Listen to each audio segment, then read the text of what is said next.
ಎಲ್ಲರಿಗೂ ನಮಸ್ಕಾರ. ಕರಾವಳಿಯ ಚರಿತ್ರೆಯಲ್ಲಿ ಹೈದರಾಲಿ ಮತ್ತು ಟಿಪ್ಪು ಸುಲ್ತಾನ್ ಮಸೀದಿ ದೇವಾಲಯ ವಿವಾದಕ್ಕೆ ಹೊಸ ತಿರುವು. ಪ್ರಿಯಾಂಕ್ ಖರ್ಗೆ ಹೇಳಿಕೆ ರಾಜ್ಯ ರಾಜಕೀಯದಲ್ಲಿ ಭಾರೀ ಚರ್ಚೆ. ಎಆರ್ ನ್ಯೂಸ್ ವಿಶೇಷ ವರದಿ. ಬೆಂಗಳೂರು, ಮಾರ್ಚ್ 30, 2026. ಆಶ್ಚರ್ಯ ಆಗಿದೆ.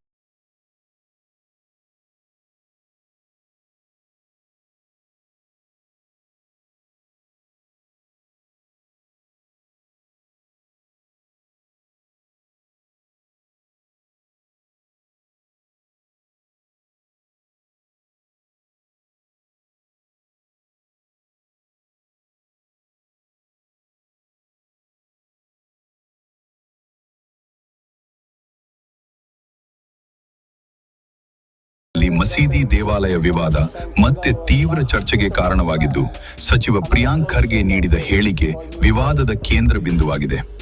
ಬೆಂಗಳೂರಿನಲ್ಲಿ ನಡೆದ ಪುಸ್ತಕ ಬಿಡುಗಡೆ ಕಾರ್ಯಕ್ರಮದಲ್ಲಿ ಮಾತನಾಡಿದ ಖರ್ಗೆ ಅವರು ಇತಿಹಾಸದ ಕುರಿತು ತಮ್ಮ ಅಭಿಪ್ರಾಯ ವ್ಯಕ್ತಪಡಿಸಿ, ಮಸೀದಿ ಕೆಡವಿದರೆ ದೇವಾಲಯ ಸಿಗಬಹುದು, ದೇವಾಲಯ ಕೆಡವಿದರೆ ಸ್ತೂಪ ಸಿಗಬಹುದು ಎಂದು ಹೇಳಿಕೆ ನೀಡಿದರು. ಮಸ್ಜಿದ್ ಕೆಡಿದ್ರು ದೇವಸ್ಥಾನ ಸಿಗಬಹುದು, ದೇವಸ್ಥಾನ ಕೆಡಿದ್ರೆ ಸ್ತೂಪ ಸಿಗುತ್ತೆ. ಸ್ತೂಪ ಕೆಡಿದ್ರೆ ಏನು ಗೊತ್ತಿಲ್ಲ. ನನ್ನ limit is 3,500 years of history. I know. Devanampriya ಯಾರು? When did you know he is Ashoka?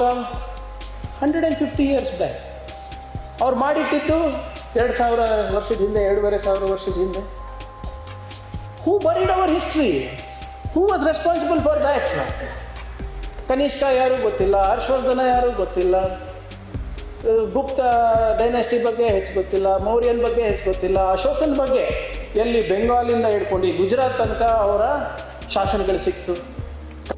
ಈ ಮಾತು ಸಾಮಾಜಿಕ ಜಾಲತಾಣಗಳಲ್ಲಿ ವೇಗವಾಗಿ ಹರಡಿದ್ದು ಪರ ವಿರೋಧ ಚರ್ಚೆಗಳಿಗೆ ಕಾರಣವಾಗಿದೆ. ಖರ್ಗೆ ಅವರು ತಮ್ಮ ಹೇಳಿಕೆಯನ್ನು ಸಮರ್ಥಿಸಿಕೊಂಡು ಸಾವಿರಾರು ವರ್ಷಗಳ ಇತಿಹಾಸದಲ್ಲಿ ಧಾರ್ಮಿಕ ಕಟ್ಟಡಗಳ ಪದರಗಳು ಬದಲಾಗುತ್ತಾ ಬಂದಿವೆ ಎಂದು ವಿವರಿಸಿದರು. ವೇದಕಾಲದ ಬ್ರಾಹ್ಮಣ ಪರಂಪರೆ ಮತ್ತು ಜೈನ ಬೌದ್ಧ ಶ್ರಮಣ ಸಂಪ್ರದಾಯಗಳ ನಡುವೆ ನಡೆದ ಸಂಘರ್ಷಗಳನ್ನು ಉದಾಹರಣೆಯಾಗಿ ಉಲ್ಲೇಖಿಸಿದರು. ಈ ವೇಳೆ ಮೈಸೂರು ರಾಜ್ಯದ ಮಾಜಿ ಆಡಳಿತಗಾರ ಟಿಪ್ಪು ಸುಲ್ತಾನ್ ಅವರನ್ನು ಸ್ವಾತಂತ್ರ್ಯ ಹೋರಾಟಗಾರ ಎಂದು ಶ್ಲಾಘಿಸಿದರು. ಟಿಪ್ಪು ಸುಲ್ತಾನು 4 ಮೈಸೂರು ಆಂಗ್ಲೋ ಮೈಸೂರು ವಾರ್ಸ್ ಮಾಡಿದ್ರು. ಅದು ನಿಜನಾ ಸುಳ್ಳ? ನಿಜ. ಯು ಕೆನಾಟ್ ಟೇಕ್ ದಟ್ ಅವೇ. ಈಗ ಬ್ರಿಟಿಷ್ ಅವ್ರ ವಿರುದ್ಧ ಹೋರಾಟ ಮಾಡಿದವರು ಸ್ವತಂತ್ರ ಹೋರಾಟಗಾರರಲ್ಲ ಅಂತ ಅವ್ರ ವಾದ. RSS ಮಾಡಿಲ್ಲ ಅಲ್ಲ. ಈಗ ಯಾರು ಬ್ರಿಟಿಷರ ಜೊತೆ ಹೋರಾಟ ಮಾಡಿದವರು ಅವರು ಸ್ವತಂತ್ರ ಹೋರಾಟ, whatever might be his reasons, to safeguard his kingdom, to safeguard his people, to safeguard his wealth, he fought 4 wars. ಕೆಲವು ವರ್ಷದ ಹಿಂದೆ ನಾನು ಇಂಗ್ಲೆಂಡಿಗೆ ಹೋಗಿದ್ದೆ. ಅದು ನಮ್ಮ ಬಾಬಾ ಸಾಹೇಬ್ ಅಂಬೇಡ್ಕರ್ ಅವರ ಸ್ಕೂಲ್ ಆಫ್ ಎಕನಾಮಿಕ್ಸ್ ಮಾಡಬೇಕಾದಾಗ ನಾನು ಲಂಡನ್ ಸ್ಕೂಲ್ ಆಫ್ ಎಕನಾಮಿಕ್ಸ್ ಅವ್ರ ಜೊತೆ ಟೈಅಪ್ ಮಾಡಲಿಕ್ಕೆ ನಾನು ಡೈರೆಕ್ಟರ್ ಅವ್ರ ಜೊತೆ ಮಾತಾಡ್ಲಿಕ್ಕೆ ಹೋಗಿದ್ದೆ. ಅದು ಅಲ್ಲಿ ಹೋದಾಗ ಸ್ವಲ್ಪ ಬಿಡುವಿದ್ದಾಗ ವಿಕ್ಟೋರಿಯಾ ಆಲ್ಬರ್ಟ್ ಮ್ಯೂಸಿಯಮಿಗೆ ಹೋದೆ ನಾನು. ಅಲ್ಲಿ ಆ ವಿಕ್ಟೋರಿಯಾ ಆಲ್ಬರ್ಟ್ ಮ್ಯೂಸಿಯಮ್ನಲ್ಲಿ ಒಂದು ದೊಡ್ಡ ಶೋಕೇಸ್ನಲ್ಲಿ ಆಲ್ಮೋಸ್ಟ್ ಲೈಫ್ ಸೈಜ್ ಒಂದು ಹುಲಿ ಇಟ್ಟಿದ್ದಾರೆ. ಆ ಹುಲಿ ಒಬ್ಬ ಬ್ರಿಟಿಷ್ ಸೋಲ್ಜರ್ ಮೇಲೆ ಆಕ್ರಮಣ ಮಾಡ್ತಾರೆ. So there is a British soldier being attacked by the tiger. ಅದು ಮಾಡಿಸಿದ್ದು ಟಿಪ್ಪು ಸುಲ್ತಾನ್. ಅದಕ್ಕೆ ನೀವು ಚಾಬಿ ಕೊಟ್ಟರೆ, ತಿರುಗಿಸಿದ್ರೆ ಆ ಗರ್ಜನೆ ಕೇಳುತ್ತೆ. ಮತ್ತು ಈ ನಮ್ಮ ಬ್ರಿಟಿಷ್ ಅವ್ರ ವಿರುದ್ಧ ಏನು ಬ್ರಿಟಿಷ್ ಸೋಲ್ಜರ್ ಅವರ ಕರೆನೂ ಕೇಳುತ್ತೆ ಅದರಲ್ಲಿ. ಅದರ ಪಕ್ಕ ಟಿಪ್ಪು ಸುಲ್ತಾನ್ ಅವ್ರದ್ದು 1-2 ಕತ್ತಿ ಇವೆ. ಅವರು ಹಾಕ್ಕೊಂಡಿರುವ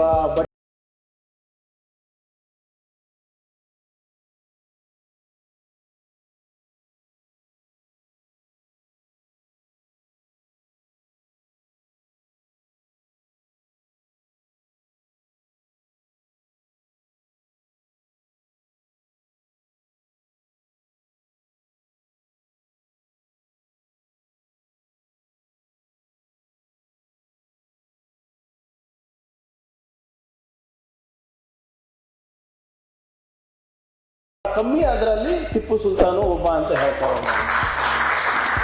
ಆಂಗ್ಲೋ ಮೈಸೂರು ಯುದ್ಧಗಳಲ್ಲಿ ಅವರ ಪಾತ್ರ ಮಹತ್ವದ್ದಾಗಿದ್ದು, ಬ್ರಿಟಿಷರ ವಿರುದ್ಧ ಹೋರಾಡಿದವರನ್ನು ಸ್ವಾತಂತ್ರ್ಯ ಹೋರಾಟಗಾರರಾಗಿ ಗುರುತಿಸಬೇಕು ಎಂದು ಹೇಳಿದರು. ಅದೇ ರೀತಿ ಹೈದರ್ ಅಲಿ ಮತ್ತು ಟಿಪ್ಪು ಸುಲ್ತಾನ್ ಅವರಿಂದ ನಿರ್ಮಿತ ಲಾಲ್ ಬಾಗ್ ಬಾಟ್ನಿಕಲ್ ಗಾರ್ಡನ್ ಉದ್ಯಾನವನದ ಇತಿಹಾಸವನ್ನು ಕೂಡ ಉಲ್ಲೇಖಿಸಿದರು. ಟಿಪ್ಪು ಸುಲ್ತಾನ್ ಅವರಿಗೆ ಹಾರ್ಟಿಕಲ್ಚರ್ನಲ್ಲಿ ಆಸಕ್ತಿ ಇತ್ತು. ನೀವು ನಮ್ಮ ಡಿಪಾರ್ಟ್ಮೆಂಟ್ ಆಫ್ ಹಾರ್ಟಿಕಲ್ಚರ್ ಬುಕ್ಸ್ ತೆಗೆದು ನೋಡಿ, ಅಥವಾ ನಮ್ಮ ವೆಬ್ಸೈಟ್ ತೆಗೆದು ನೋಡಿ, horticulture website, Tipu Sultan is the father of horticulture in Karnataka ಅಂತ ಹೇಳ್ತಾರೆ. ಆವಾಗ ಮಸ್ಕಟ್ಟಿಂದ ಇರ್ಬೋದು, ನಿಮ್ಮ ಫ್ರಾನ್ಸಿಂದ ಇರ್ಬೋದು, ಇಂಗ್ಲೆಂಡಿಂದ ಇರ್ಬೋದು, ಸಸ್ಯಗಳು ತರ್ತಾಯಿದ್ರು. ಲಾಲ್ಬಾಗ್ ಕಟ್ಸಿದ್ದು ಯಾರು sir? Hyder Ali and Tipu Sultan. Doctor Ruchikar, Lalbagh one of the best lung spaces in the country is Lalbagh, built by Hyder Ali and Tipu Sultan. ಅಲ್ಲಿನ MP is against Tipu Sultan. ಮಾತೆತ್ತಿದ್ರೆ ನೀವೆಲ್ಲ ಅದು ಅಂತಾರೆ. ನಾನು ಅವ್ರಿಗೆ ಒಂದ್ಸರಿ ಪ್ರಶ್ನೆ ಮಾಡಿದೆ, ಹಂಗಿದ್ರೆ ಬರಪ್ಪ ನೀವು you want to wipe out Hyder Ali and Tipu Sultan from pages of history, ನಾವು ಫಸ್ಟ್ ಬಂದು ಲಾಲ್ಬಾಗ್ ಸುಡೋಣ ಬನ್ನಿ ಆಗುತ್ತೆ.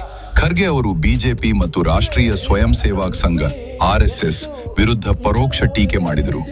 ಇತಿಹಾಸವನ್ನು ತಿರುಚುವುದು ಮತ್ತು ಸುಳ್ಳು ಮಾಹಿತಿಗಳನ್ನು ಹರಡುವುದು ಇತ್ತೀಚಿನ ರಾಜಕೀಯದ ಭಾಗವಾಗಿದೆ ಎಂದು ಆರೋಪಿಸಿದರು. ವಾಟ್ಸ್ಆಪ್ ಮತ್ತು ಸಿನಿಮಾಗಳ ಮೂಲಕ ಜನರನ್ನು ಪ್ರಚೋದಿಸುವ ಪ್ರವೃತ್ತಿ ಹೆಚ್ಚುತ್ತಿದೆ ಎಂಬ ಆತಂಕವನ್ನು ವ್ಯಕ್ತಪಡಿಸಿದರು. ಇತಿಹಾಸವನ್ನು ಹೇಗೆ ಬೇಕೇ ಹಾಗೆ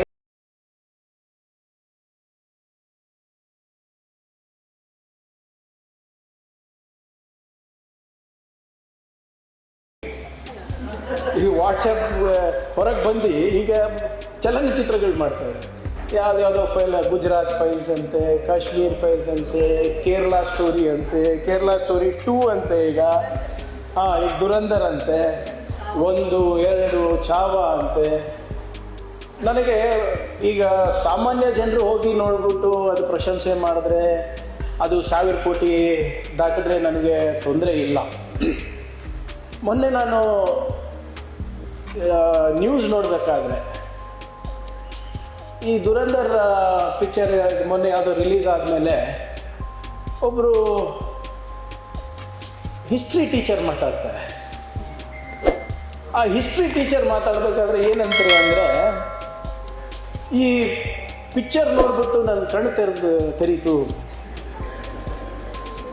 ಇತಿಹಾಸ ನಾನು ಅನಿವಾರ್ಯವಾಗಿ ಓದಿಸ್ಬೇಕಾಗಿದೆ ನಮ್ಮ ಮಕ್ಕಳಿಗೆ, ಆದರೆ ಇದು ನಮ್ಮ ನಿಜವಾದ ಇತಿಹಾಸ ಅಂತ ಹೇಳ್ತಾರೆ. ಅದು ನನಗೆ ನೋವು ತಂತು. ಇದು ಯಾರೋ ಒಬ್ಬ ಆರ್ಡಿನರಿ ಸಿಟಿಸನ್ನು ಅಥವಾ ಯಾರಿಗೆ ಇತಿಹಾಸ ಗೊತ್ತಿಲ್ವೋ ಅಥವಾ BJP ಕಾರ್ಯಕರ್ತರು ಬೇರೆ ಯಾರನ್ನ ಹೇಳಿದ್ದಿದ್ರೆ ನನಗೆ ತೊಂದರೆ ಇರ್ತಾ ಇರಲಿಲ್ಲ. ಯಾಕಂದರೆ ಆ ವ್ಯಕ್ತಿ, ಆ ಶಿಕ್ಷಕಿ, she's got the power to influence 100 children, and those 100 children will talk to another 100 children. That is my problem. ನೀವು ಹೇಳ್ತಾ ವಾಟ್ಸಪ್ ಯೂನಿವರ್ಸಿಟಿಗೆ ಇರೋದಿಲ್ಲ, ನಾವು come on silver screen, big screen ಆಗ್ಬಿಟ್ಟಿದೆ ಇವಾಗ. ಈಗ ಒಂದು ಒಳ್ಳೆಯದು ಏನಾಯಿತು ಅಂದರೆ, ಇಂಥ ಪಿಕ್ಚರ್ಗಳೆಲ್ಲ ಓಡ್ತಾ ಇದೆ. ಮೊನ್ನೆ ಇನ್ನೊಂದು ಪಿಕ್ಚರ್ ಬಂತು, ಶತಕ್ ಅಂತ, RSS ಅವರ ಇತಿಹಾಸದ್ದು. ಅದು 100 ಕೋಟಿನೂ ದಾಟಿಲ್ಲ, ಯಾಕಂದರೆ ಅದಕ್ಕೆ ಇತಿಹಾಸ ಇಲ್ಲ. ಸೃಷ್ಟಿ ಮಾಡಬೇಕು. ಪ್ರಖ್ಯಾತ ಚಿಂತಕ ಮತ್ತು ಪತ್ರಕರ್ತ ನವೀನ್ ಸೂರಿಂಜೆ ಅವರ ಕರಾವಳಿ ಚರಿತ್ರೆಯಲ್ಲಿ ಹೈದರ್ ಅಲಿ ಮತ್ತು ಟಿಪ್ಪು ಸುಲ್ತಾನ್ ಪುಸ್ತಕ ಬಿಡುಗಡೆ ಕಾರ್ಯಕ್ರಮದಲ್ಲಿ ಖರ್ಗೆ ಅವರು ಭಾಗವಹಿಸಿದ್ದರು. ಇದೇ ವೇದಿಕೆಯಲ್ಲಿ ಅವರು ಈ ಹೇಳಿಕೆಗಳನ್ನು ನೀಡಿದ್ದಾರೆ. ಖರ್ಗೆ ಹೇಳಿಕೆ ಬಳಿಕ ರಾಜ್ಯ ರಾಜಕೀಯದಲ್ಲಿ ತೀವ್ರ ಪ್ರತಿಕ್ರಿಯೆಗಳು ವ್ಯಕ್ತವಾಗುತ್ತಿವೆ. ಕೆಲವರು ಅವರ ಅಭಿಪ್ರಾಯವನ್ನು ಬೆಂಬಲಿಸುತ್ತಿದ್ದರೆ, ಇನ್ನೂ ಕೆಲವರು ತೀವ್ರವಾಗಿ ವಿರೋಧ ವ್ಯಕ್ತಪಡಿಸುತ್ತಿದ್ದಾರೆ. ಈ ವಿವಾದ ಮುಂದಿನ ದಿನಗಳಲ್ಲಿ ಇನ್ನಷ್ಟು ರಾಜಕೀಯ ತೀವ್ರತೆಯನ್ನು ಪಡೆಯುವ ಸಾಧ್ಯತೆ ಇದ್ದು, ಇತಿಹಾಸ ಮತ್ತು ಧಾರ್ಮಿಕ ಕಟ್ಟಡಗಳ ಕುರಿತು ಚರ್ಚೆ ಮತ್ತೆ ಮುಖ್ಯ ವಿಷಯವಾಗಿ ಹೊರಹೊಮ್ಮಿದೆ. ಇದು AR ನ್ಯೂಸ್ ಚಾನೆಲ್. ಇದು ವದಂತಿಯಲ್ಲ, ವಾಸ್ತವ. ಈ ಮಾಹಿತಿ ನಿಮಗೆ ಇಷ್ಟ ಆಗಿದ್ದರೆ ಈ ಚಾನೆಲ್ ಅನ್ನು ಸಬ್ಸ್ಕ್ರೈಬ್ ಮಾಡಿ, ಲೈಕ್ ಮಾಡಿ, ಕಮೆಂಟ್ ಮಾಡಿ, ಶೇರ್ ಮಾಡಿ. ನನ್ನ ಪ್ರಕಾರ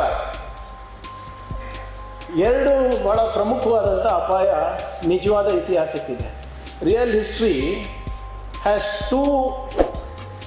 two major threats. One is our WhatsApp graduates. The second is social media.